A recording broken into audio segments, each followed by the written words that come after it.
जिज्ञासु मित्रों, बहुत बहुत अभिनंदन है आप सभी का दिव्य सृजन में।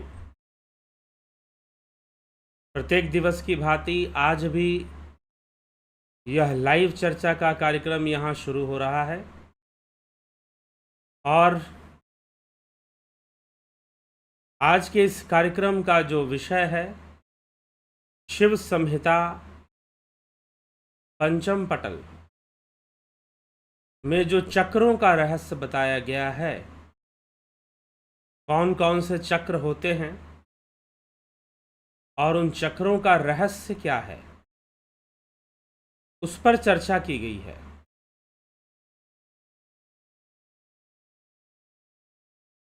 तो वो चक्रों, आज हम उस पर विचार करेंगे और शिव संहिता से देखेंगे कि किस तरह से कौन सी बात समझाने की कोशिश की गई है। तो शिव संहिता के पंचम पटल में जो बातें बताई गई, 4 प्रकार के साधक बताए गए, 4 प्रकार के योग बताए गए, मंत्र योग, लय योग, राजयोग, मंत्र योग, हठ योग, लय योग, राजयोग। उसी प्रकार से 4 प्रकार के साधक, मृदु साधक, मध्यम साधक, अधिमात्र साधक, अधिमात्रतम साधक, 4 प्रकार के साधक भी बताए गए। 3 प्रकार के विघ्नों की चर्चा हमने की, भोग विघ्न, धर्म विघ्न और ज्ञान विघ्न।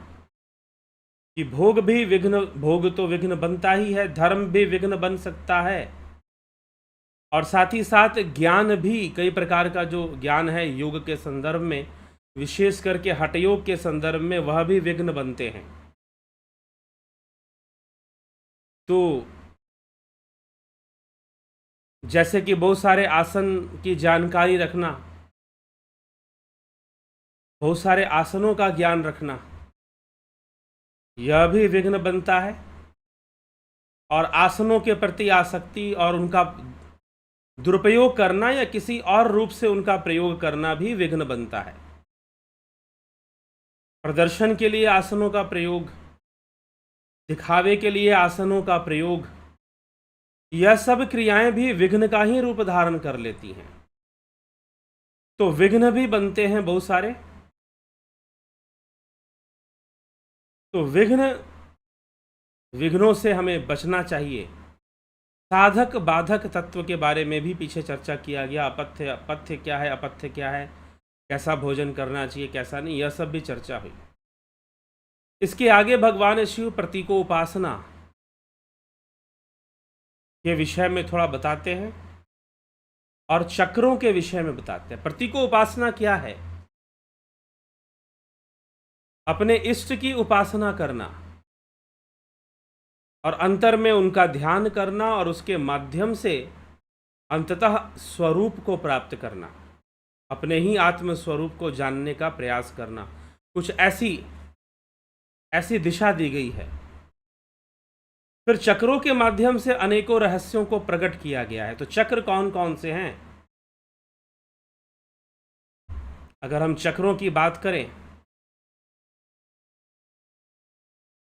तो सबसे पहला चक्र है मूलाधार चक्र, फिर है स्वादिष्ठान, फिर है मणिपुर, अनाहत विशुद्धि चक्र, अनाहत चक्र, फिर विशुद्धि चक्र, फिर आज्ञा चक्र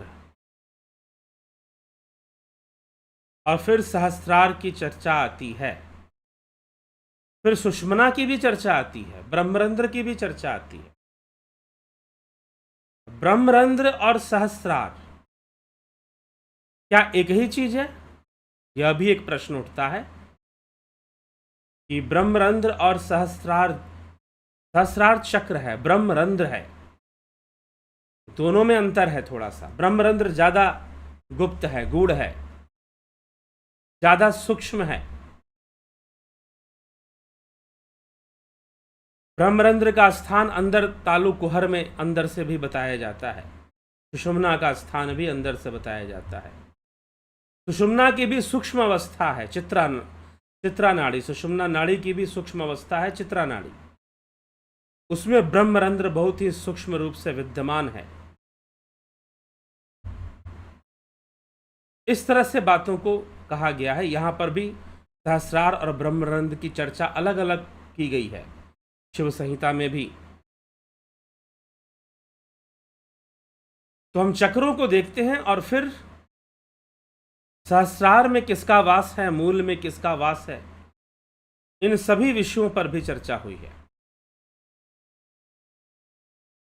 तो मूलाधार चक्र, मूल चक्रम इसे कहा जा रहा है, मूल चक्रम।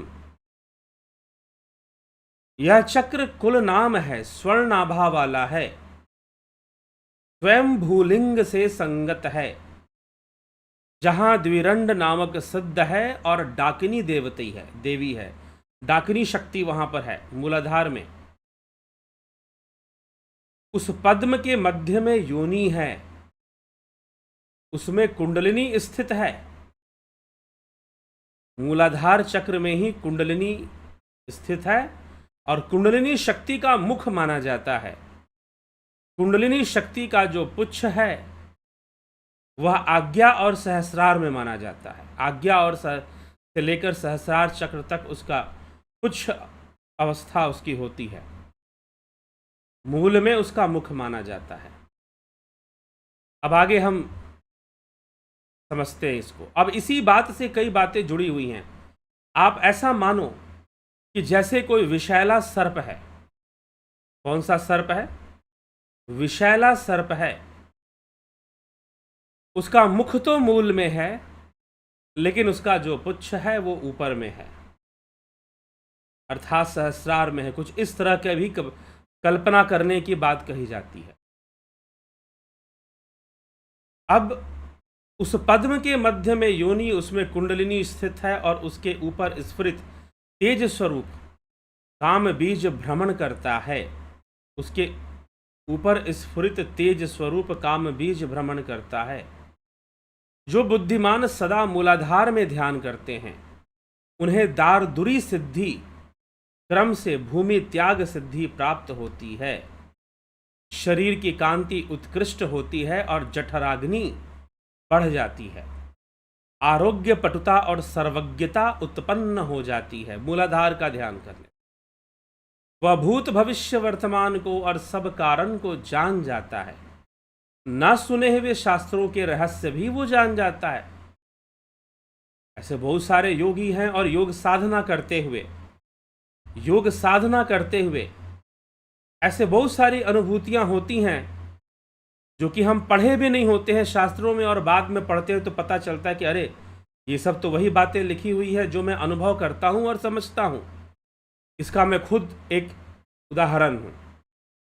खुद साधना करते हुए मैंने कई ऐसी अनुभूतियां प्राप्त की, और जब मैंने योग साहित्य को पढ़ा, जैसे कि यह शिव संहिता ही ले लीजिए, इसी को पढ़ते हुए मुझे बहुत सारी ऐसी बातें मिली जो मैं ऑलरेडी साधना में उसके अनुभवों को कर चुका हूँ।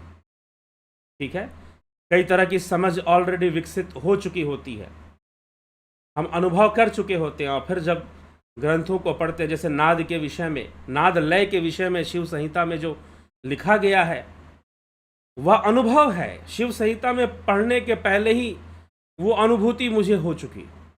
ऐसे कई अनुभूतियां ऐसे मिलती हैं कि जो हमें हो चुकी। अगर हम साधना मार्ग पर सही से अगर चलते हैं और सही कोई मार्गदर्शक मिलता है, सही कोई गुरु जो सही शास्त्र सम्मत तरीके से बताता हो, ठीक है, तो निश्चय ही हम वैसी बताई हुई साधना मार्ग पर बहुत सारी अनुभूतियां कर लेते हैं। बहुत तरह की अनुभूतियां हम कर लेते हैं। ठीक है, तो यह विषय यहां पर चर्चा में लिया गया है। तो मूलाधार चक्र से जरा मरण आदि दुख समूह नष्ट होते हैं। तो मूलाधार चक्र की महिमा यहाँ पर बताई गई है कि उस चक्र के जागृत होने से, चक्र का अच्छी स्थिति में होने से, नेगेटिविटी नहीं होनी चाहिए चक्रों में, जागृत चक्र होने चाहिए। ठीक है, हल्के चक्र होने चाहिए। इसके लिए मूलाधार को जागृत रखने के लिए बंध, त्रिबंध का अभ्यास, महाबंध का अभ्यास करना चाहिए। मूलाधार को जागृत रखने के लिए सिद्धासन और महामुद्रा का अभ्यास करना चाहिए।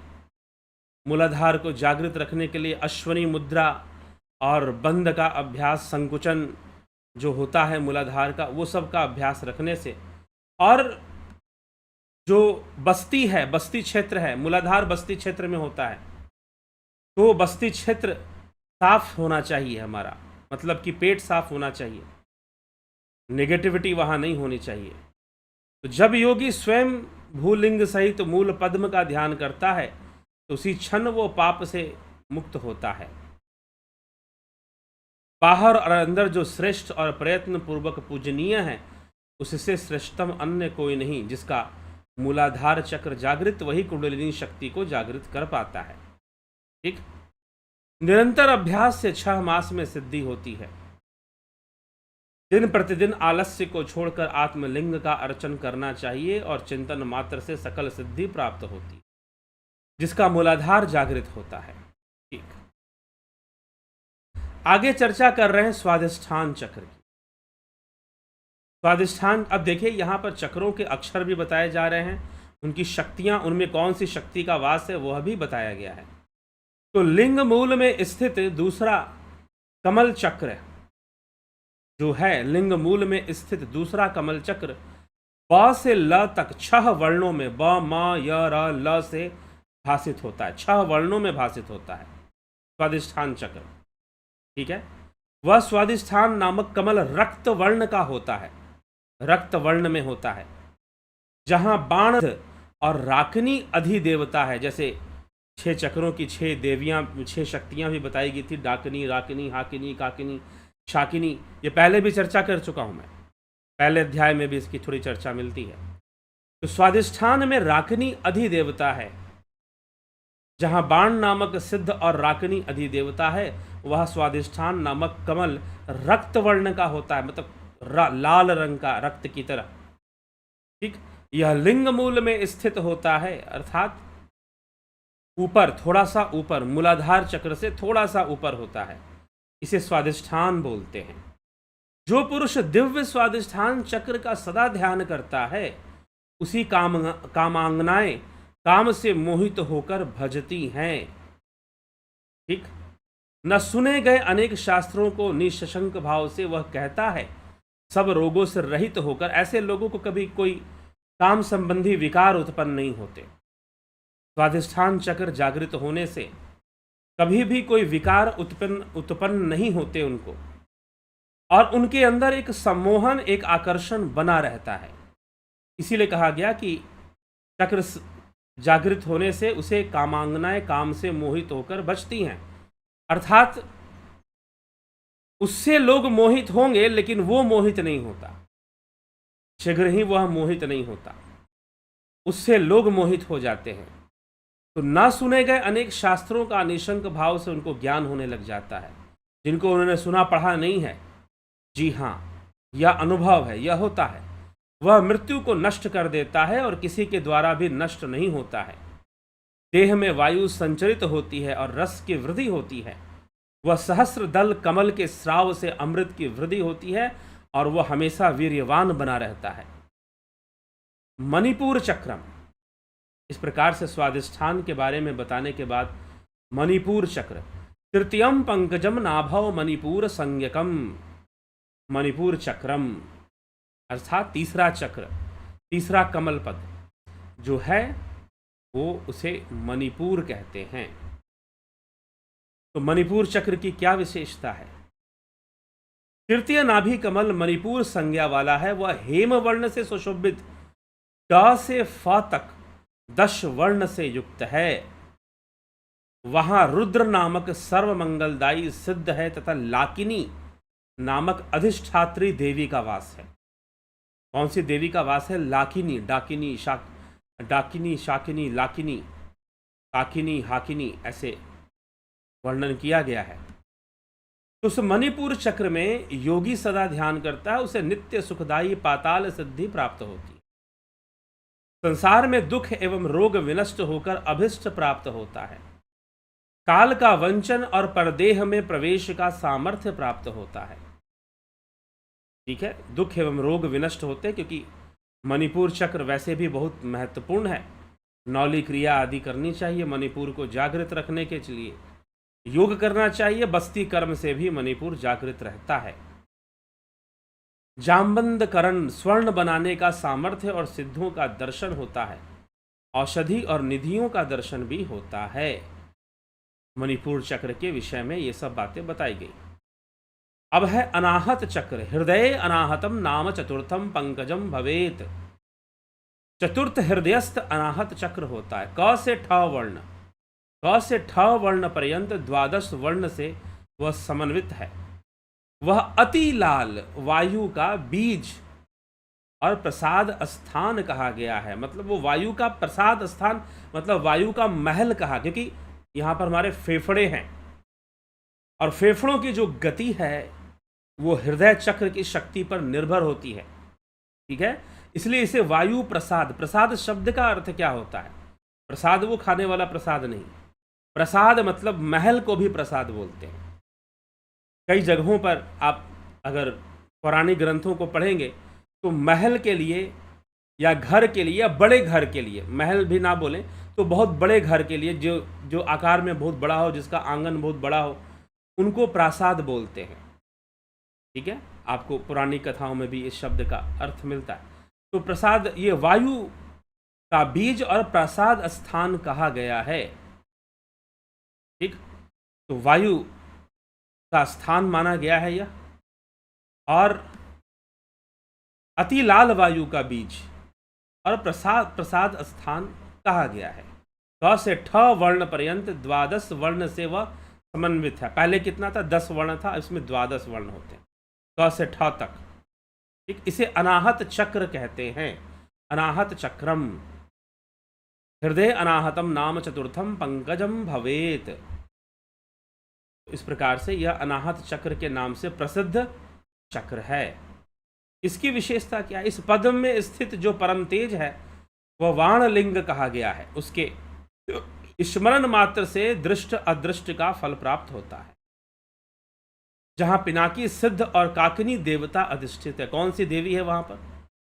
पिनाकी सिद्ध देवता काकिनी देवी है वहां, काकिनी शक्ति का वास है वहां पर। उस हृदय रूपी कमल में जो साधक सदा ध्यान करता है, उससे कांता और कामार्थ दिव्य शक्तियां, अप्सराएं भी मोहित होती हैं। उसका ज्ञान त्रिकाल यज्ञ और अप्रतिम होता है। दूर से सुनने और देखने की शक्ति स्वेच्छा से आकाश गमन करता है। वो दूर से सुन सकता है, देख सकता है। उसे सिद्धों का और योगिनियों का दर्शन भी होता है। अनाहत चक्र में खेचरी सिद्धि और खेचरगामियों में जय प्राप्त होती है। खेचरी सिद्धि भी अनाहत से ही होती है। परम बाण लिंगम का ध्यान करता है, खेचरी एवं भूचरी सिद्धियां उसे प्राप्त होती हैं। इस ध्यान का महात्म्य कहा नहीं जा सकता। ब्रह्मादि सब देवता इस ध्यान को गोपनीय रखते हैं। तो ये बातें अनाहत चक्र के विषय में बताई गई हैं। अब है विशुद्ध चक्रम।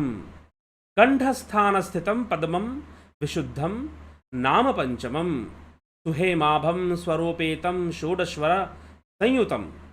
अर्थात इसका अर्थ क्या है इस श्लोक का कि पंचम विशुद्ध चक्र कंठ स्थान में स्थित है। कंठ स्थान उदान वायु का स्थान है, आकाश तत्व का स्थान है। तो पंचम विशुद्ध चक्र कंठ स्थान में स्थित है। वह स्वर्णाभा से शोभित और 16 स्वरों से युक्त। वहां छगलांड सिद्ध देवता तथा शाकिनी देवी प्रतिष्ठित है। जो इस चक्र का नित्य ध्यान करता है, योगीश्वर विद्वान करता है, उस योगी को विशुद्ध नामक इस पद्म में चारों वेद समुद्र रहस्य के समान भाषित होते हैं।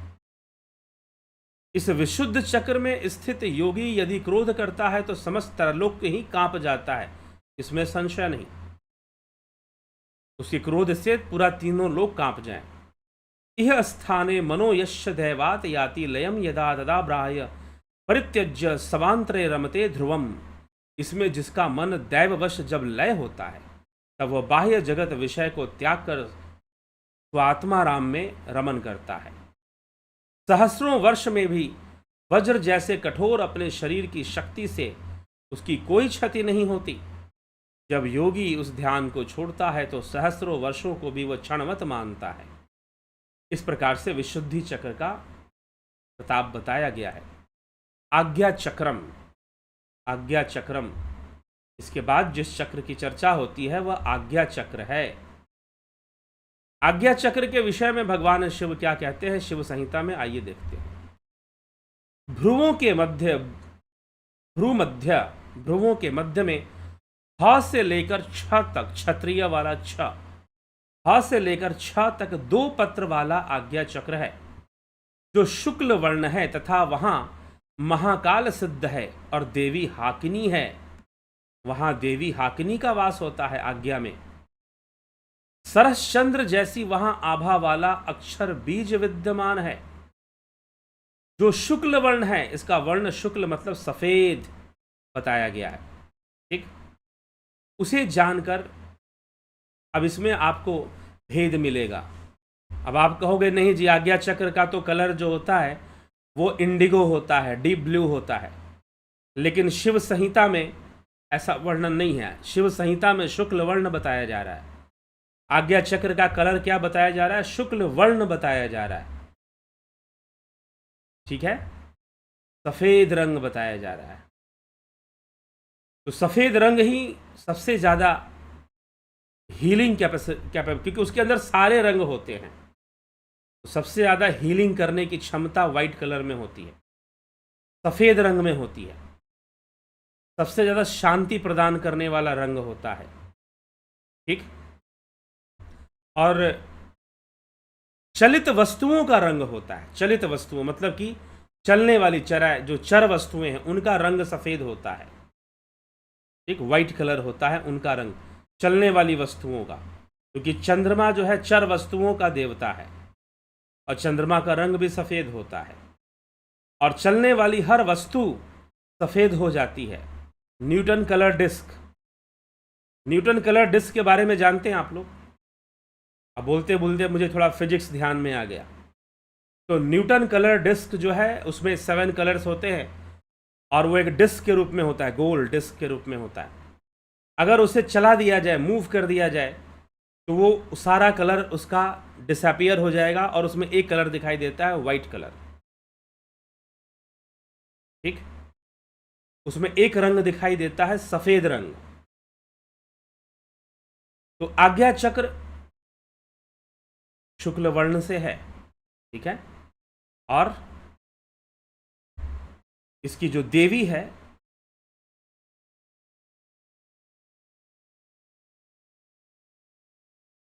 आज्ञा चक्र में शुक्ल वर्ण और देवी हाकिनी है। सरस चंद्र जैसी वहीं आभा वाली अक्षर बीज विद्यमान है। सरस चंद्र, शरद चंद्र मतलब शरद ऋतु का जो चंद्रमा है, शरद ऋतु का चंद्रमा मतलब शरद पूर्णिमा का जो चंद्रमा है। अब इसकी तुलना चंद्रमा से आज्ञा चक्र की जा रही है। तो शिव संहिता की व्याख्या थोड़ी अलग हो सकती है। वैसे चक्रों का रंग बताते हैं तो सहस्रार का वॉयलेट और आज्ञा चक्र का इंडिगो बताते हैं, लेकिन यहां पर शिव संहिता में आज्ञा चक्र का जो कलर है वो व्हाइट बताया जा रहा है। जो लोग स्पिरिचुअल हीलिंग का कोर्स किया है जिन्होंने, वहां पर भी हीलिंग एनर्जी को, जो कि ध्यान योग के कोर्स में स्पिरिचुअल हीलिंग का भी कोर्स होता है, तो आप लोगों में से कई लोगों ने हीलिंग का भी कोर्स किया है, वहां पर व्हाइट कलर की ही हीलिंग एनर्जी को बताया गया है। सफेद रंग की हीलिंग एनर्जी होती है, व्हाइट कलर में हीलिंग एनर्जी होती है। ये चक्रों का विज्ञान हीलिंग से जुड़ा होता है, ठीक है। तो जब भी हम किसी को हीलिंग देते हैं स्पिरिचुअल हीलिंग में, स्पिरिचुअल हीलिंग के जो वीडियोस हैं और जिन्होंने कोर्स किया है हीलिंग का, अगर नहीं किया है, करना चाहते हैं, तो आप ज्वाइन कर सकते हैं 20 सितंबर से जो कोर्स शुरू होगा। तो उसमें वाइट कलर की हीलिंग एनर्जी के बारे में ही बताया गया है। तो यहां पर शरत चंद्र, शरद ऋतु का चंद्रमा, 6 ऋतुएं हैं ना, शरद ऋतु, शिशिर ऋतु, अगर शरद ऋतु से शुरू करें तो फिर शिशिर या शीत ऋतु बोलते हैं, शीत ऋतु, फिर बसंत। इस तरह से हमारी ऋतुएं आती हैं, शीत, शिशिर, वसंत, फिर ग्रीष्म ऋतु, वर्षा ऋतु, 6 ऋतुएं होती हैं। इसका भी हमें ज्ञान। तो यहां पर क्योंकि शास्त्रों में जो बहुत सारी बातें हैं वो इन ऋतुओं पे आधारित होती हैं, इन ऋतुओं पे आधारित होती हैं। तो शरद चंद्र के समान वो सफेद, क्योंकि शरद चंद्र, शरद पूर्णिमा का जो चंद्रमा होता है वो अमृत वर्षा करता है। शरद पूर्णिमा का जो चंद्रमा होता है वह क्या करता है? अमृत वर्षा करता है। तो अमृत वर्षा चंद्रमा से होती है। तो चंद्रमा का स्थान कौन सा है, यह भी अभी आगे हम पढ़ेंगे इसी व्याख्यान में। इसके बारे में भी बहुत महत्वपूर्ण बातें बताई हैं भगवान शिव ने। तो आज्ञा चक्र, शरद चंद्र जैसी वहां आभा वाली अक्षर बीज विद्यमान है, उसे जानकर परमहंस पुरुष दुखी नहीं होता। यह परमहंसों का स्थान है। जो आज्ञा चक्र है वो परमहंसों का स्थान है, साधारण लोगों का स्थान नहीं है वो। ठीक, वहां परम तेजस्वी अधिदेवता सब तंत्रों में गोपनीय। आज्ञा चक्र जागृत होने वाले के अंदर स्वाभाविक रूप से मंत्र और तंत्र शक्ति विकसित हो जाती है। वो अनायास ही किसी मंत्र को सिद्ध कर लेते हैं, और कोई भी तांत्रिक क्रिया वो कर दे तो वो बिना ज़्यादा सीखे, बिना अभ्यास ना भी किया हो, वो उनके द्वारा हो जाती है। संपूर्ण सूक्ष्म जगत में रहने वाले, जो योनि में जो रहने वाले, चाहे वो कोई भी हो, उन सब का वो दर्शन बहुत आसानी से कर लेते हैं। सिद्धों का भी दर्शन कर सकते हैं। देवताओं, बुद्धों और प्रेत योनि में भटकने वाले जीवों को, पितरों को भी वो जान सकते हैं, मिल सकते हैं, उनसे बातें भी कर सकते हैं। ऐसी स्थिति बन जाती है जब आज्ञा चक्र विकसित हो जाता है। तो वह परम तेजस्वी देव अधिदेवता सब तंत्रों में गोपनीय, उसके चिंतन से परम सिद्धि प्राप्त होती है, इसमें संशय नहीं। सूर्य रूप तृतीय लिंग में ही वहां मुक्ति दाता हूं, मैं ही अहम तत्व ही वहां मुक्ति दाता हूं। इसके ध्यान मात्र से योगी निश्चय ही मेरे समान हो जाता है। शिव जी कहते हैं पूर्ण रूपेण जिसका जागृत हो जाए आज्ञा चक्र, वो स्वयं शिव के समान ही हो जाएगा। और तुरीय अवस्था को प्राप्ति यही लोग कर पाते हैं। भगवत गीता में प्रतिपादित अहम तत्व का विषय यहां वर्णित हुआ है। ठीक है, तो ये कहा जाता है ईड़ा ही पिंगला ख्याता वरुणासिति उच्यते। ईड़ा और पिंगला दो नाड़ियां वहां वर्णा और असी कही गई हैं। ईड़ा को वर्णा कहा जाता है और पिंगला को असी कहा जाता है। उन्हीं के मध्य में वाराणसी, और यहां साक्षात विश्वनाथ विराजमान है। मतलब जो आज्ञा चक्र का आस्थान है ये भूमध्य, इसको वाराणसी कहा गया है, इसको वाराणसी कहा गया, इसको काशी कहा गया है। ईड़ा पिंगला सुखमना तीन बसे इकठाई, बेणी संगम तह प्रयाग मन मज्जन करे तिथाई। वहीं पे प्रयाग है, इसी स्थान पर। ठीक, तो ईड़ा ही पिंगला ख्याता। ईड़ा भगवती गंगा, पिंगला यमुना नदी। ईड़ा पिंगलोर मध्य सुषुम्ना च सरस्वती। ठीक है, तो आध्यात्मिक दृष्टि से इस चक्र का बहुत ही महत्व है। इस चक्र के जागृत होने से संपूर्ण काम वासनाएं नष्ट होती हैं, और योगी जो है नष्ट होती है, कहने का मतलब ऐसा नहीं कि नष्ट हो जाती हैं, कहने का तात्पर्य कि उनका अपने आप ही त्याग हो जाता है। जहां पर कि मूलाधार और स्वादिष्ठान और मणिपुर में भौतिक सिद्धियां, सांसारिक सिद्धियों की प्राप्ति होती है। ज़्यादातर शरीर बलष्ट होता है, जठराग्नि बलष्ट होती है, व्यक्ति का शरीर कामदेव के समान हो जाता है, और ऐसी बातें, और वो सम्मोहन उसके अंदर आ जाता है, स्वादिष्ठान जागृत हो जाए और इस तरह की बातें अभी हमने पीछे पढ़ी। कामांगनाएं सम्मोहित होती हैं। अगर कोई स्त्री है तो वो उसका शरीर अप्सराओं के समान हो जाएगा, पुरुष है तो उसका शरीर कामदेव के समान हो जाएगा, ऐसे वर्णन भी मिलते हैं। तो लेकिन यहां आज्ञा चक्र अलग चीज है। आज्ञा चक्र जागृत होने से पहले तो 5 स्थान ही जीवात्मा के बताए गए हैं शिव संहिता में। 5 स्थान कौन कौन से जीवात्मा के हैं जी? विशुद्धि चक्र, अनाहत चक्र, मणिपुर, स्वादिष्ठान और मूलाधार, ये 5 स्थान हैं जो साधारण रूप से कार्यरत रहते हैं। आज्ञा चक्र उसी का जागृत होगा जो ध्यान योग करेगा, जो कुछ आध्यात्मिक स्पिरिचुअल प्रैक्टिस करेगा, कुछ जो ध्यान योग आदि कुछ क्रियाएं करेगा, वही अपनी आज्ञा चक्र, उसी की आज्ञा चक्र जागृत हो पाता है। अन्यथा साधारण मनुष्य के लिए आज्ञा चक्र जागृत नहीं होता है। आज्ञा चक्र जागृत नहीं होता है। ठीक है, ये बात भी यहां पर स्पष्ट की गई है। ठीक, तो ये आज्ञा चक्र का स्थान, यह स्थान का महात्म तत्वदर्शी ऋषियों द्वारा शास्त्रों में परम तत्व रूप में बहुत प्रकार से कहा गया है। यह तत्व दर्शन का मार्ग है। आज्ञा चक्र क्या है? तत्व दर्शन का मार्ग है। ठीक है, तत्व दर्शन का मार्ग है। जो तत्वज्ञानी ऋषि मुनि होते हैं वो इस मार्ग से गुजरते हैं। सुषुम्ना मेरु से जाती है, जहां ब्रह्मरंध्र, आज्ञा चक्र से ही सुषुम्ना मेरुदंड से होती हुई ब्रह्मरंध्र तक जाती है। वहां से यह परावृत्त होकर आज्ञा चक्र के दक्षिण वामनासिका पुट को हो जाती है, जिसे गंगा कहा जाता है। ठीक, तो इस प्रकार से आज्ञा चक्र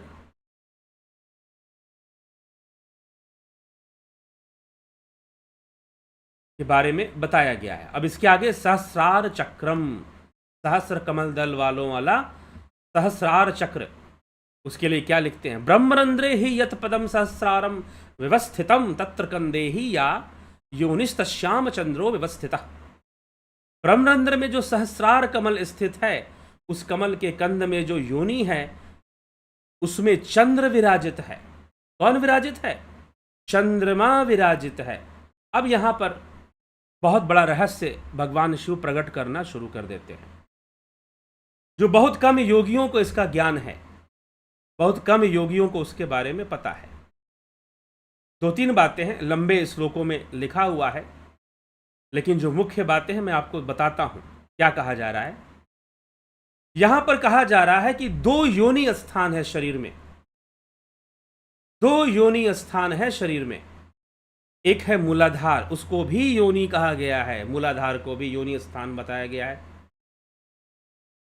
ठीक है, मूलाधार को भी मेहन अंग से लेकर उत्सर्जन अंग तक बीच का स्थान मूलाधार चक्र का स्थान, और उसे योनि स्थान भी कहते हैं। एक वह योनि स्थान है और एक सहस्रार में योनि स्थान है। ये 2 योनि स्थान है, और इन 2 योनि स्थान में 2 देवताओं का वास है। कौन कौन से? सूर्य और चंद्रमा। तो सहस्रार में जहां ब्रह्मरंध्र है, जहां ब्रह्म योनि है, वहां पर चंद्रमा का वास बताया गया है, और मूलाधार में वहां पर सूर्य का वास बताया गया है। सूर्य का वास बताया गया, मूलाधार में सूर्य का वास बताया गया है, और सहस्रार में चंद्रमा का वास बताया गया है। सहस्रार में अमृत का वास बताया गया है। ध्यान से सुनिएगा, सहस्रार में अमृत का वास बताया गया है, ब्रह्मरंध्र में अमृत का वास बताया गया है। और क्या है? मूलाधार में विष का वास होता है। विष टॉक्सिक जहर बनता है, वहां पर विष का निर्माण होता है। अब आप पूछोगे विष का निर्माण होता है? जी हां, मूलाधार में विष का निर्माण होता है, और अगर विष की मात्रा बढ़ जाएगी तो मूलाधार की विशेषता यह है कि मूलाधार चक्र अगर भारी होता है, नेगेटिविटी होती है, एक्टिव नहीं ज़्यादा होता है तो विष की मात्रा शरीर में बढ़ जाएगी और दूसरे चक्रों के प्रभाव को वो प्रभावित करता है। उसी प्रकार आज्ञा चक्र और सहस्रार चक्र भी दूसरे चक्रों के प्रभाव और क्रियाओं को प्रभावित करता है। मूलाधार भी यही काम करता है। इसलिए मूलाधार में विष का निर्माण होता है और मूलाधार के पास बस्ती क्षेत्र होता है। बस्ती क्षेत्र क्या होता है जी? बड़ी आंत का क्षेत्र। आपके शरीर में जो विष बनता है वो बड़ी आंत में बनता है। क्यों बनता है बड़ी आंत में? क्योंकि जो आपकी बड़ी आंत है, इंटेस्टाइन है, वो क्या है? जो बड़ी आंत है वो डस्टबिन है आपके बॉडी का। आपके शरीर में आप जो भी खाते हैं और जो एब्जर्व नहीं होता, जो मल है, जो एब्जर्व नहीं किया बॉडी ने, जिसको सोखा नहीं, जिसको एब्जर्व नहीं किया, जो बच गया, भैया वो विष ही तो है। और वो सब जाकर कहाँ इकट्ठा हो गया? बस्ती क्षेत्र में इकट्ठा हो जाता है। और बस्ती क्षेत्र में ही जठराग्नि का वास होता है, सूर्य का वास होता है, सूर्य देव का वहां पर वास माना गया है। और सहस्रार में चंद्रमा का वास माना गया है, अमृत तत्व का वास माना गया है। इसलिए ठंडा रखना चाहिए सिर को, कहा गया है। तो मूलाधार में वहां पर अग्नि का वास है, सूर्य देव का वास माना गया है। मस्तक पर सहस्रार में चंद्रमा का वास, वहां से अमृत झरता है।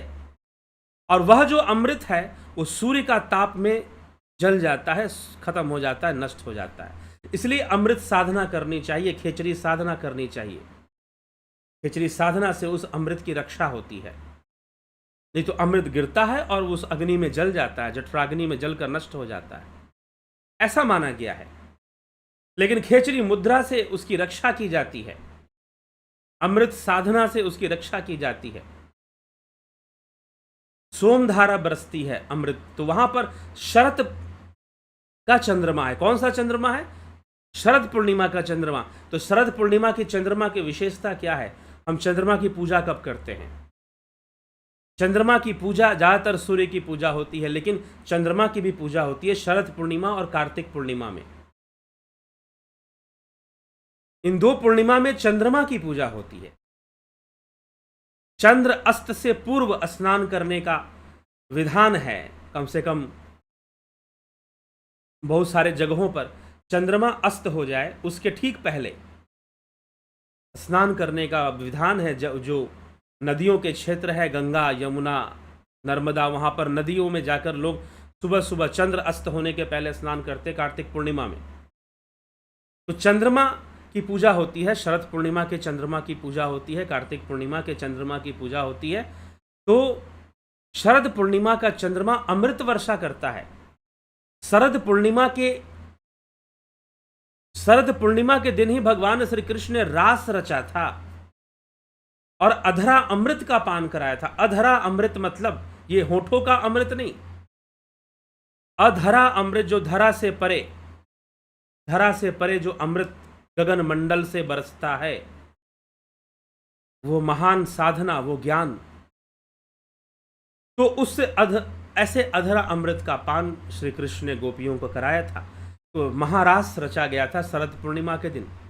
तो शरद चंद्रमा, यहां पर सहस्रार में किसका वास है? शरद चंद्रमा का वास है, अमृत का वास है। और मूलाधार में विष का वास है।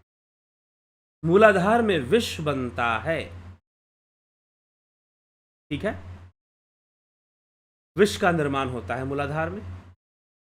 तो इसीलिए जो यौगिक क्रियाएं हैं, षटकर्म आदि की कई क्रियाएं और कई योग की क्रियाएं, बस्ती आदि क्रियाएं, विष को बाहर निकालने के लिए, शरीर से हम विष को बाहर निकालें, और उसमें सबसे ज्यादा महत्वपूर्ण बस्ती क्रिया है, जिससे कि त्रिदोष का नाश होता है, वात पित्त कफ तीनों का नाश होता है बस्ती क्रिया से। ठीक, तो यह जो है मूलाधार और इसका सूर्य का जहां वास है वहां विष का निर्माण होता है, चंद्रमा का जहां वास है वहां अमृत का निर्माण होता है। ऐसे रहस्यों को यहां पर बताने की कोशिश की गई है। उस त्रिकोणाकार योनि से निरंतर अमृत स्रवता है। वहां ईड़ा में चंद्र अमृत समरूप से सर्वता। अभी इतना बता देने के बाद भी कुछ लोग कंफ्यूज हैं कि चंद्र नाड़ी को क्या, चंद्र नाड़ी ईड़ा नाड़ी होती है। पीछे मैंने प्रश्न पूछा, लोग जानते हुए भी कंफ्यूज हो गए कि चंद्र नाड़ी शायद पिंगला होती है। जी नहीं, सूर्य नाड़ी पिंगला होती है, चंद्र नाड़ी को ईड़ा नाम याद कर लीजिए। कहीं किसी को कुछ बताएंगे ईड़ा पिंगला के बारे में, कोई मिल गया जिज्ञासु, आपने उसको समझाने की कोशिश की तो ईड़ा पिंगला के बारे में बता दिया आपने, तो ईड़ा चंद्र नाड़ी होती है, पिंगला सूर्य नाड़ी होती है। तो उस त्रिकोणाकार योनि में निरंतर अमृत स्रवता है, वहां ईड़ा में चंद्र और अमृत समरूप से स्रवता है। चंद्रमा द्वारा निरंतर धारा रूप से अमृत गमन करता है, जो वामना सापुट हो जाता है, और योगियों ने इसे गंगा कहा है। वह ईड़ा नाड़ी आज्ञा चक्र के दक्षिण से वामना सापुट को गई है, और उद्गवहा नाम वाली यही गंगा कही जाती है। ईड़ा नाड़ी को ही गंगा कहा जाता है, और पिंगला को यमुना कहा जाता है। ईड़ा भगवती गंगा, पिंगला यमुना नदी। ईड़ा पिंगलोर मध्य सुषुम्ना च सरस्वती, सुषुम्ना के बीच में। तत्र स्नानम प्रकुर्वित सर्व पापे प्रमुच्यते, वहां स्नान करने से सारे पाप नष्ट होते हैं। यहां स्नान करने से, यहां पर जीव स्नान करता है, ध्यान योग में स्नान करता है। जब ध्यान योग करेगा तो यहां पर स्नान होगा, ठीक। वहां स्नान करने से उसके सारे पाप नष्ट होते हैं। वहां दोनों से इस स्थान में वाराणसी का चिंतन करते हैं। यही वाराणसी है, ठीक, यही वाराणसी है। इसी को वाराणसी नाम से बताया गया है, इसी को प्रयाग नाम से बताया गया है, इसी को गया धाम नाम से भी लोग जानते हैं। शास्त्रों में ये तीनों जो धाम हैं लगभग समान दूरी पर स्थित है, प्रयाग, काशी और गया। आध्यात्मिक रूप से इन तीनों का स्थान ध्यान की अवस्था में बताया गया है, ऐसे कहा गया है, ठीक। तो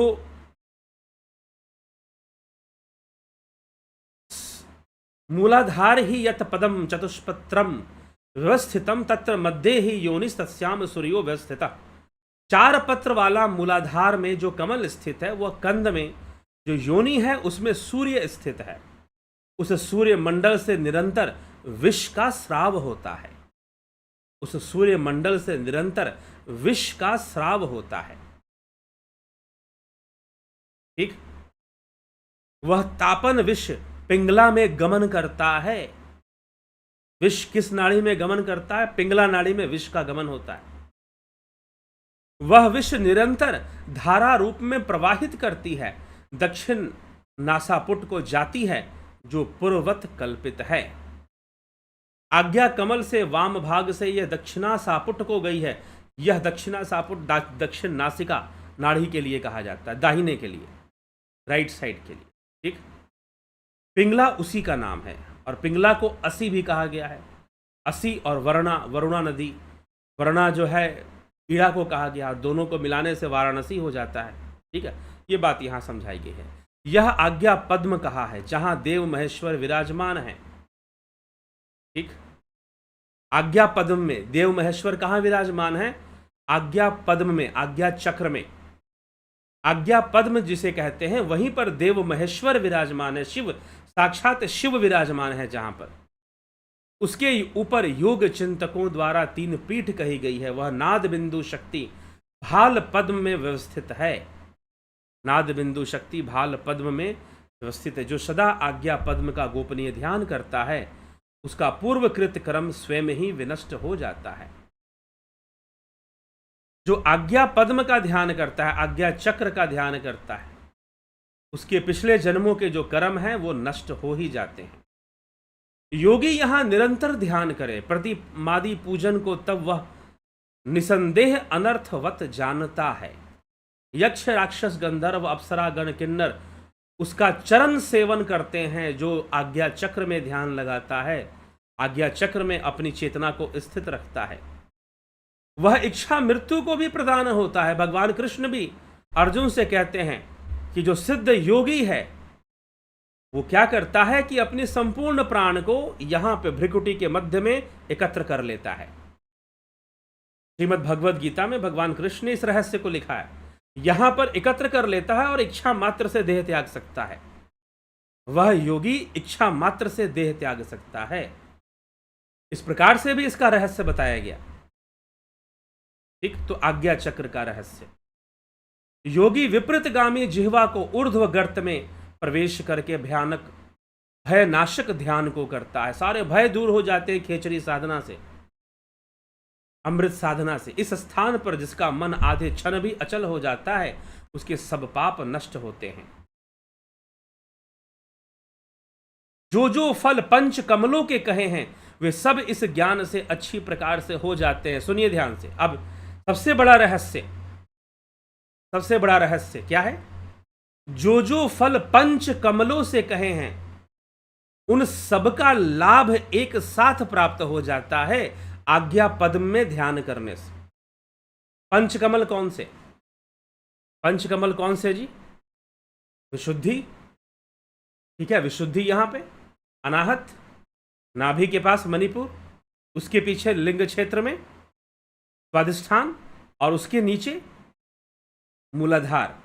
तो कहा यह जा रहा है कि जो आज्ञा चक्र में ध्यान लगाता है, उसको जो पंच कमल है उनका भी पूरा लाभ उसे मिल जाता है। इसीलिए ध्यान करने के लिए हमेशा इधर ले जाया जाता है। इसलिए ध्यान योग जो हम करवाते हैं, इसीलिए स्वामी विवेकानंद ने जब चक्रों के रहस्य के बारे में पूछा रामकृष्ण परमहंस से, तो उन्होंने कहा कि बस जो आज्ञा पद्म है उसी का ध्यान होना चाहिए। जिनको आज्ञा पद्म का ध्यान करने की विधि जिनके पास नहीं है, या जो कोई ऐसी साधना नहीं करते जहां पर आज्ञा पद्म का ध्यान हो, उन्हें नीचे के चक्रों का वो ध्यान कर सकते हैं। लेकिन जो आज्ञा पद्म में ध्यान लगाते हैं, जो ध्यान योग करते हैं, उन्हें इस बात की चिंता करने की आवश्यकता नहीं कि उनका मूलाधार जागृत होगा नहीं होगा, उनका स्वादिष्ठान जागृत होगा नहीं होगा। अगर वो यहां ध्यान लगाते हैं तो पांचों जो चक्र हैं नीचे के, जिसमें एक साधारण मनुष्य रहता है, साधारण जीव जिसमें गमन करता है, जो पांचों चक्र हैं वो संतुलन में बने रहेंगे, वो बिगड़ेंगे नहीं, उनकी व्यवस्था बिगड़ेगी नहीं। ये रहस्य को समझिए, यही सबसे बड़ा रहस्य यहां प्रकट किया गया है। दो तीन बातें अब अलग से, ये सहस्रार का वर्णन करने के बाद अलग से भगवान शिव जो मुख्य मेन पॉइंट्स हैं उनको बता रहे हैं। पहले तो उन्होंने बताया कि सहस्रार में अमृत, मूलाधार में विष, सहस्रार में चंद्रमा, मूलाधार में सूर्य, वहां विष बनता है। अगर शरीर को स्वस्थ रखना है तो सबसे ज्यादा हठ योग में मूलाधार के ऊपर, मूलाधार को संकुचित करना, मूलाधार को एक्टिव रहने की बात की गई है। अगर जिन लोगों का मूलाधार उनके नियंत्रण के बाहर है, जिनके शरीर में मूलाधार को वो संकुचन, कई मैंने लोग ऐसे देखे, मैंने कहा कि जो मूलाधार का क्षेत्र है, मलद्वार और मेहन इंद्रियों के बीच का जो क्षेत्र है, उसको आप संकुचित कीजिए, छोड़िए। क्या कर पा रहे हैं? अगर नहीं कर पा रहे हैं तो आपके शरीर में विष की मात्रा बढ़ी हुई है, आप समझ लीजिए।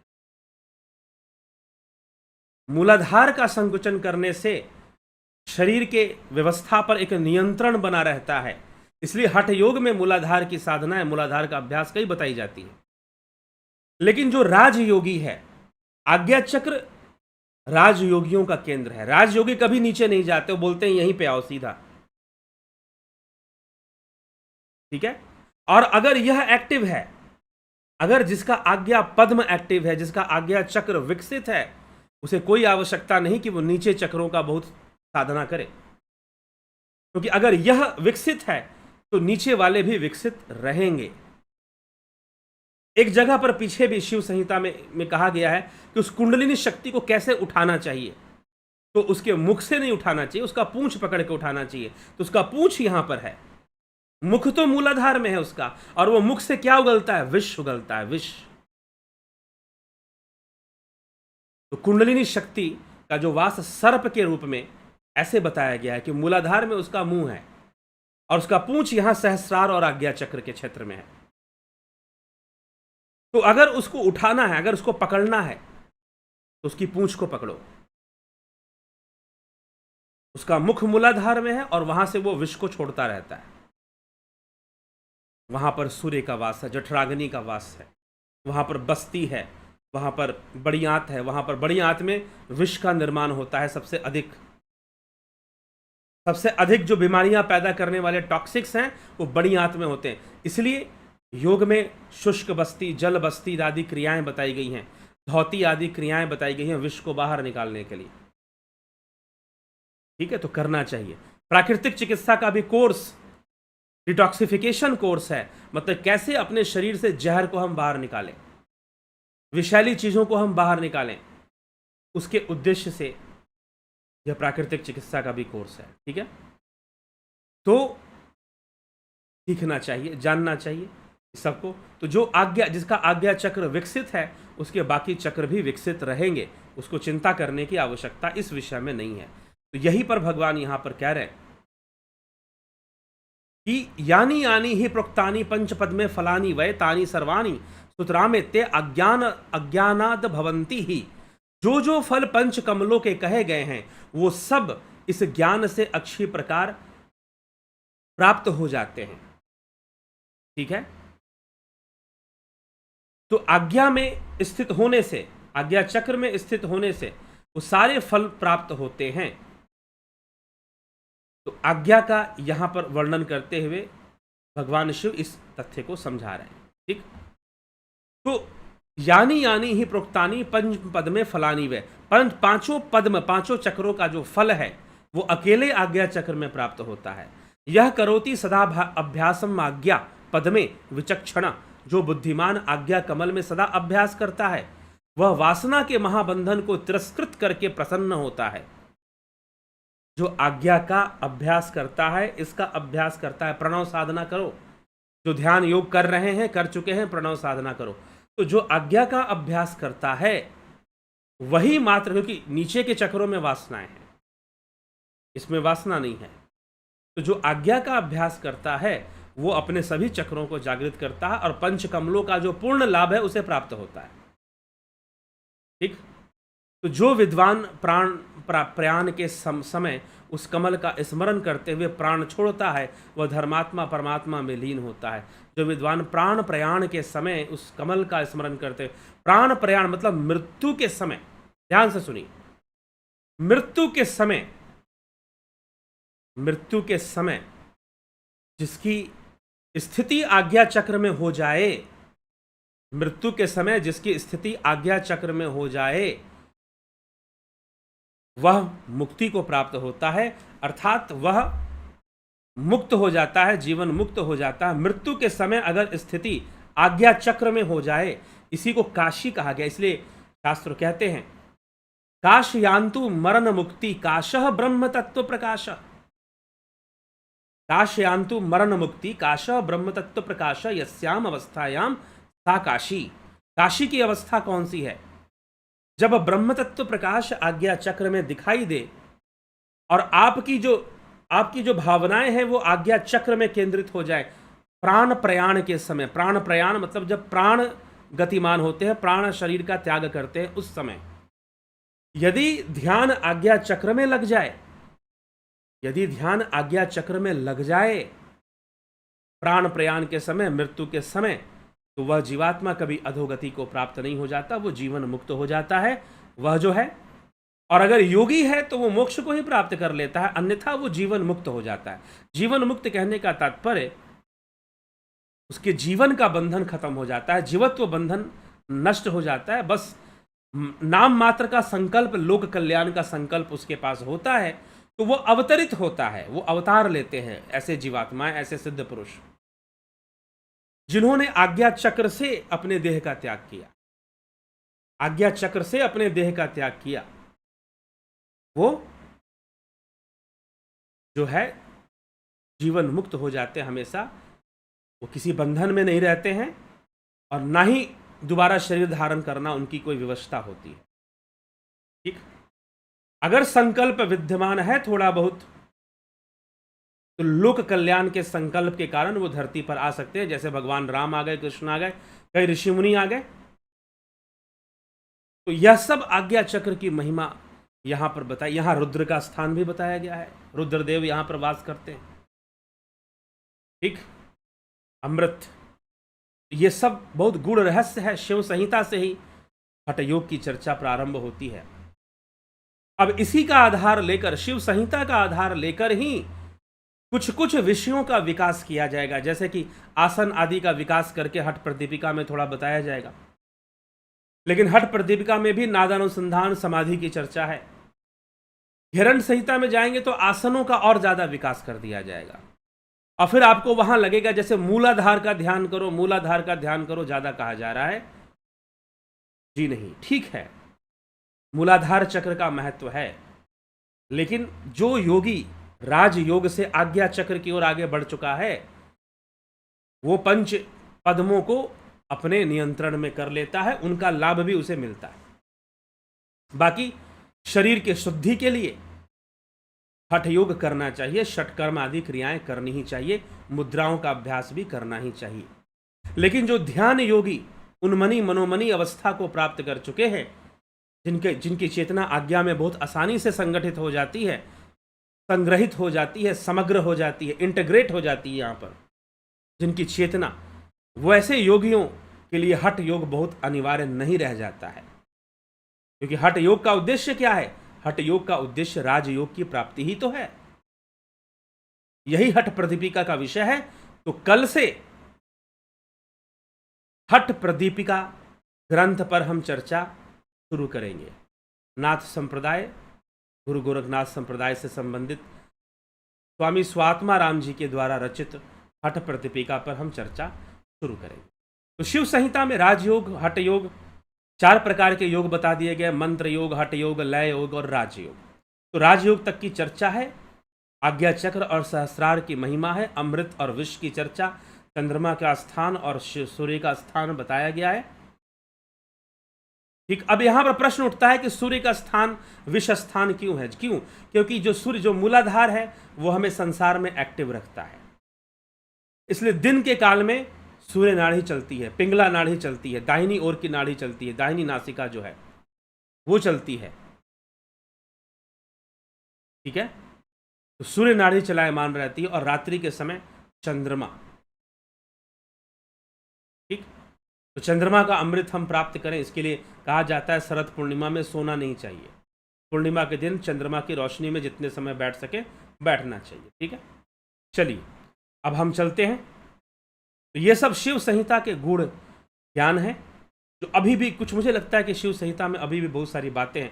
कुछ बातें ऐसी हैं जो हम यहाँ डिस्कस नहीं कर सकते, वो बातें स्त्री पुरुष प्रणय संबंधों के साथ हैं। उसके लिए बेहतर होगा, ये YouTube का एक पब्लिक चैनल है, तो वो बातें हम आपसे यहाँ पर स्पष्ट रूप से नहीं बता सकते हैं, तो क्योंकि यह पब्लिक प्लेस हो जाता है YouTube, यहाँ पर जब हम लाइव कर रहे हैं तो वो आप खुद अध्ययन करें। हो सकता है कि और भी कई नई चीज़ें बताएंगे, लेकिन जो मुख्य बातें हैं चक्रों के विषय में, कुछ साधना से, सुषुम्ना से संबंधित कुछ बातें, ब्रह्मरंध्र से संबंधित कुछ बातें हैं, लेकिन वो पहले जो बताई गई हैं उसी का विस्तार करके दोबारा लिखा गया है। लेकिन चक्रों का ये रहस्य अभी तक बचा हुआ था, और भगवान शिव ने भी 5वें अध्याय में ही चक्रों के रहस्य को बताया। कौन से चक्र का रंग, उसके अक्षर और उसमें बसने वाली शक्ति का नाम क्या है, वो सारे चर्चा वो यहाँ पर करते हैं, और फिर ये ऐसे समझाते हैं। तो चलिए हम आगे बढ़ते हैं, समय काफ़ी हो चुका है। जिज्ञासुओं, तो आपके प्रश्न तो नहीं ही लेंगे, निश्चित है कि नहीं लेंगे। बाकी ध्यान योग का कोर्स, शास्त्र सम्मत ध्यान योग का कोर्स है ये, और जो भी यहाँ पर कोर्स है, ऐसी बात नहीं है कि मैंने खुद इसका अनुभव किया है, और इस जो साधना मैं आपको करवाता हूँ ध्यान योग में, खुद इसका अभ्यास किया है, और तब जाकर आपको भी ये करवाया जाता है। तो और जिन लोगों ने किया है वो इसका दिव्य अनुभव प्राप्त करते हैं। तो ध्यान योग का कोर्स जो आपके दिव्य नेत्र को खोल देता है, आज्ञा चक्र को जागृत कर देता है, ऐसा यह कोर्स है। आपके दिव्य नेत्र को खोल देता है, आज्ञा चक्र को जागृत कर देता है। इसमें नाद ध्यान, अमृत साधना जैसी अतीन्द्रिय साधनाओं का वर्णन है, और उसको प्रैक्टिकली डिमॉन्स्ट्रेट करके सिखाया जाता है। ठीक है, आपको कैसे करना है, कैसे आगे बढ़ना है। ठीक है, तो ध्यान योग का अद्भुत कोर्स है जो कि 20 सितंबर से शुरू हो रहा है। और इसी ध्यान योग के साथ हीलिंग का कोर्स, अभी मैंने कहा ना कि आज्ञा चक्र में जो रंग है वो सफेद रंग लिखा है, शरत चंद्र की चंद्रमा की तरह सफेद रंग, शरत चंद्र की तरह। तो सफेद रंग की शक्ति, हीलिंग एनर्जी जो है वो कैसे अपने अंदर हम डेवलप करते हैं और हम कैसे उसका प्रयोग भी हीलिंग में कर सकते हैं, उसके लिए भी चर्चा इस कोर्स में हो जाता है, स्पिरिचुअल हीलिंग के माध्यम से। तो गाइडेड मेडिटेशन, फिर ट्रांसेंडेंटल मेडिटेशन और स्पिरिचुअल हीलिंग का ये कोर्स होता है। जुपिटर और सन मेंबरशिप है। जुपिटर मेंबरशिप जो ज्वाइन करते हैं वही पूरा कोर्स करते हैं। जो सन मेंबरशिप ज्वाइन करते हैं उनको स्पिरिचुअल हीलिंग का कोर्स नहीं दिया जाता है, बाकी गाइडेड मेडिटेशन और ट्रांसेंडेंटल मेडिटेशन उनको सिखाया जाता है। तो ये कोर्स है 20 सितंबर से शुरू हो रहा है। आप इसका यथासंभव लाभ उठाइए। नंबर पे आप कांटेक्ट कर लें, व्हाट्सअप मैसेज कर लें 9661802459, 9661802459। ठीक है, नंबर पर संपर्क कर कर आप निश्चय ही इससे लाभान्वित हो सकते हैं। उसी प्रकार से अपने शरीर को विष से मुक्त रखें, विषाक्त चीज़ों से, टॉक्सिक से फ्री रखें। डिटॉक्सिफिकेशन प्रोसेस होता है यह प्राकृतिक चिकित्सा। ठीक है, नेचुरोपैथी। आज के समय में इसकी बहुत आवश्यकता है। क्यों आवश्यकता है? क्योंकि हम विष हमारे शरीर में बढ़ता जा रहा है हमारे खान पान से। दूसरा, ऐसी बीमारियां विकसित हो रही हैं जो उस विष का आधार लेकर विकसित हो जाती हैं शरीर में, और फिर हम उनसे बच नहीं पाते हैं। लाइलाज बीमारियां जिनकी कोई दवा भी नहीं होती है। तो निश्चय है प्राकृतिक चिकित्सा और योग के माध्यम से हम अपने शरीर को स्वस्थ रखें। ठीक है, हम अपने शरीर को स्वस्थ रखें। तो चलिए, इस तरह से हम जो है इस कोर्स के बारे में समझे, जाने और इसका पूरा पूरा लाभ उठाएं। ठीक है, तो इसी के साथ विराम दिया जाएगा कार्यक्रम को। आपके प्रश्न हैं, कुछ पूछना चाहते हैं, वो तो नहीं हो पाएगा आज। पवन कुमार गुप्ता जी,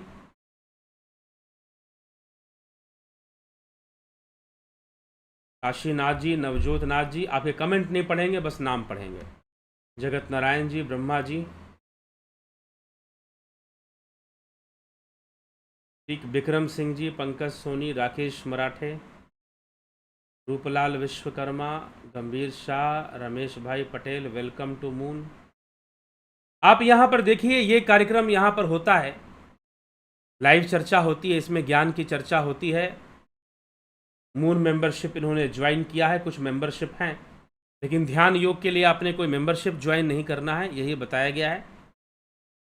आप मून मेंबरशिप ज्वाइन या ऐसे मेंबरशिप ज्वाइन कर कर भी सहयोग कर सकते हैं, नहीं तो सुपर चैट के माध्यम से, जो चैट चलता है इसमें आप सुपर चैट भी कर सकते हैं। अगर आपको ये व्याख्यान अच्छा लगता, देखिए इन सब विषयों के बारे में चर्चा करना और बताना यह बहुत सहज कार्य नहीं है। आपको बहुत सारे लोग मिलेंगे, गुरुजी मिलेंगे, जो कुछ साधना करवाएंगे, जो कुछ भक्ति की बातें बताएंगे, आपको दीवाना बनाएंगे कि बेटा दीवाना बन जाओ तुम इसी में। ठीक है, लेकिन यह जो शास्त्रों का गूढ़ ज्ञान है, इसको प्रस्तुत करने के लिए भी इसके पीछे बहुत कार्य करना पड़ता है, तभी यह प्रस्तुत होता है। तो आप सुपर चैट के माध्यम से भी कुछ डोनेट अगर करना चाहें तो इस चैनल को कर सकते हैं। मैं प्रसन्न होऊंगा, इससे पूर्व YouTube बहुत प्रसन्न होता है।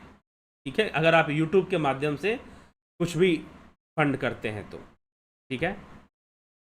तो ये चीज़ है, अगर जो करना चाहते हैं, जैसे कि रमेश भाई पटेल ने यहाँ पे किया है, तो इसलिए मैंने ये बात आपको बताई। रविंद्र मकवाना जी, और निश्चय ही ऐसा अभियान आगे बढ़े, ऐसा अभियान आगे बढ़े, ज्ञान का अभियान आगे बढ़े, सनातन धर्म आगे बढ़े, इसके लिए हमें कार्य करना ही चाहिए। हाँ, निश्चय ही हमें आंखें खुली रखनी चाहिए, खुली रखनी चाहिए कि कहीं पर कोई व्यर्थ का काम तो नहीं हो रहा। जब हम अपनी आंखें खुली रखेंगे, जागृत रखेंगे, तो निश्चय ही हम एक बहुत बड़ा सहयोग करते हैं ज्ञान के प्रचार में, सनातन धर्म के प्रचार में। कन्हई कुमार जी, राजू पाल जी, घनश्याम सरोदे जी, विनोद के सूद जी, शिखर शर्मा जी, सविता नायक जी, श्वेता राय सिन्हा, बिमला शाह जी, उषा श्रीवास्तव, रतन सिंह, राम निवास मीना, संतोष गुप्ता, बलवंत सिंह गोहिल, अर्जन भाई चौहान, भाई लाल चवटिया, लखिंद्र राम अबनी प्रधान, अपूर्व विश्वकर्मा, MK पेड़ी, अवधेश कुमार जी, विंदेश्वर मिश्रा जी, विष्णुचंद्र मौर्य, रमेश पेशवानी जी, अभिनंदन है आपका, जयंती भाई पटेल, श्वेता कुमारी, सुजाता देसाई, स्मिता सावंत, रमेश यादव जी, ब्रह्मा जी, राजेंद्र चौहान, विनोद कुमार शर्मा, आशा रानी जी, राम विलास जी, राकेश कुमार साहू, राम लखन राजपूत, धन्यवाद भारत, दिनेश भाई, बीकू कुचाड़िया, शिवम भट्ट, उदय शंकर, प्रथमेश, हीरालाल यादव, गौतम दास, अजित पाटिल, अमन कक्कर, सतीश कुमार, योगेंद्र पंडित, राकेश चंद्र शर्मा, अशोक माली जी, अशोक रावल, उत्कर्ष तिवारी, रूपलाल विश्वकर्मा, रूपलाल विश्वकर्मा जी जबलपुर से आप हैं। आपसे ध्यान योग सीखकर मेरा जीवन धन्य हो गया। मुझे जीवन में जिस मार्ग की तलाश थी वो मिल गया। मुझे साधना करते हुए 1 बरस हो गए। साधना में अब आनंद आने लगा है। जी हाँ, रूपलाल विश्वकर्मा जी लगभग 1 वर्ष पहले इन्होंने ध्यान योग का कोर्स किया था, ठीक है, और उनका अनुभव है 1 वर्ष का अनुभव है कि वो कैसे आनंद का अनुभव कर रहे हैं। अर्जुन पाटिल जी, नीति सिन्हा जी, ब्रह्मा जी, सविता नायक जी, ठीक, गणेश पवार, संदीप अरोड़ा गुरु जी, चक्रों पर जो हिंदी वर्णमाला के जो शब्द बताए जाते हैं, क्या इनके शब्द, वहाँ पर वो उच्चारण का महत्व होता है। उन शब्दों के उच्चारण से चक्र एक्टिव होते हैं। कमलेश उपाध्याय, भव्या ई, राकेश गुप्ता, सरोज कृष्णानी, साहिब राव पाटिल, शिखर शर्मा, मगन सूथर, रामविलास जी, सर सूर्योदय से पहले स्नान नहीं करना चाहिए, तो क्या भोर 4 या 5 बजे बिना स्नान किए ध्यान योग कर सकते हैं जी। प्राणायाम आदि की भी क्रियाएं कर सकते हैं, ठीक। सविता नायक जी, पांडुरंग वराले, बहुत अभिनंदन है आप सभी का। और इसी के साथ विराम देते हैं। जो ध्यान योग का कोर्स करना चाहते हैं, संपर्क कर ध्यान योग के कोर्स की जानकारी लें। तो बहुत बहुत आभार आप सभी का।